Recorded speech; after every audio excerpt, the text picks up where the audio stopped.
Well, we're certainly following the news out of North Korea today, which now claims to have successfully tested a hydrogen bomb. Such a detonation, if it happened, would push North Korea's nuclear arsenal to new levels. So there's a big if there, and we're waiting, of course, for confirmation. The announcement came from the leader of North Korea, Kim Jong-un, shortly after South Korea reported a seismic event near the site of a previous nuclear test. The State Department confirming seismic activity as well and roundly condemning any such test of an H-bomb if it occurred.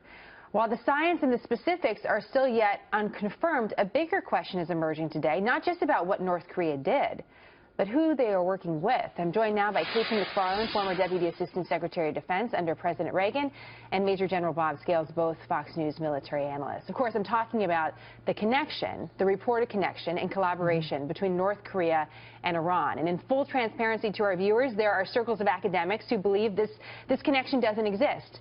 And there are others who are confident that it does. So we're operating a little bit in this gray area, but the reports go back to the early 1990s, perhaps even further, Bob, about this collaboration. And it's a specific collaboration that concerns you. Why? Well, first of all, we know that the Iranians were at the last nuclear test a couple of years ago. We know that the Iranians are helping the North Koreans miniaturize their nuclear weapons. Look, the North Korean scientific community is the gang that can't shoot straight.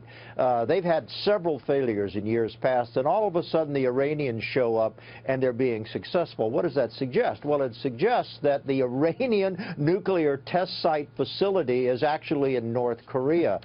And what does this say about our nuclear deal with Iran? It says Iran is able to circumvent it by using their technological colleagues in Pakistan and their test site facility in North Korea to push ahead their own nuclear ambitions. And oh, by the way, what about the rockets? The Iranians and the North Koreans are both developing long-range intercontinental ballistic missiles by collaborating together. No, this is an international strategic conspiracy of cosmic proportions, John. Do you agree, Katie? Absolutely. You know, the North Koreans will test a missile, and it's called the Taepodong missile, and then it all of a sudden appears in Iran. They paint the side of it, and they call it a Shahab missile. So they really are collaborating, and as General Scales said, we know that Iranian engineers have been present at the North Korean nuclear test. Here's what worries me about all of this. Whether it's an H-bomb, a hydrogen bomb, or whether it's a hybrid, maybe sort of halfway between a uranium and a hydrogen bomb, the key to all of this is miniaturization.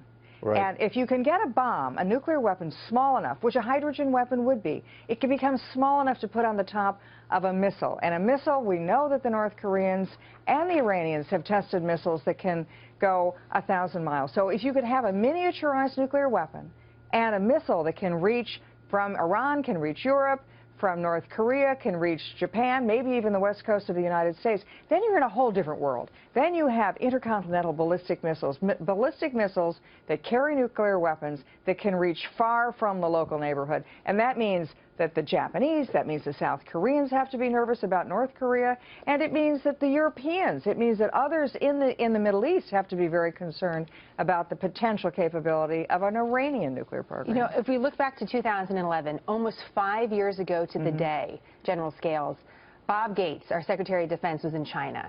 And he said in 2011 that he was gravely concerned about North Korea and where North Korea will be in 5 years. Here we are 5 years later, and look at the news today. Yeah. Both Republicans and Democrats have failed in containing and deterring North Korea. So what is our move today? Well, I think you hit the nail on the head. Bob Gates is exactly right. The horse is out of the barn. Look, this is a country with a $16 billion GNP. $4 billion of it goes to military hardware. They've got their technological connection with Iran. They've got the freedom to explode nuclear weapons or thermonuclear weapons within their own territory. No, I'm afraid this strategy, Obama's strategy of what he calls strategic patience, is over now. There isn't a lot we can do. You can't put sanctions on a country that's population is starving. You can't stop their importation of illegal money. No, sadly, I'm afraid the North Koreans are on a roll right now, and there's very little, if anything, the United States or even China or the UN can do about it. Jana, I disagree, actually. I mean, we may not be able to stop the North Korean program, but what we can do is get a defensive program for the United States. I was in the White House the night President Reagan gave the Star Wars speech, March 23rd, 1983, and he called on the American scientific community to develop a shield that would protect the United States from incoming missiles. At the time, we were worried about Soviet missiles or Chinese missiles. But now we have a whole new era where we could be worried about nuclear weapons coming from other rogue countries. So we need to really accelerate and reverse the halt that we had put to our missile defense program. We have the ability to do it. We just need to do it. I agree with KT on that. What I meant was we can't stop North Koreans' offensive efforts. What we can do, as KT says, is bolster our defensive means to keep a North Korean missile from reaching the United States. I 100% agree with her. Well, it's certainly an interesting conversation. What does deterrence look like in today's world, right? And that's going to be a I wish we could have a longer conversation on it today. It's great to have you both. It's a big story, and it's one we're going to continue to watch. KT, General Scales, thank you. Thanks. Thank you, Jen.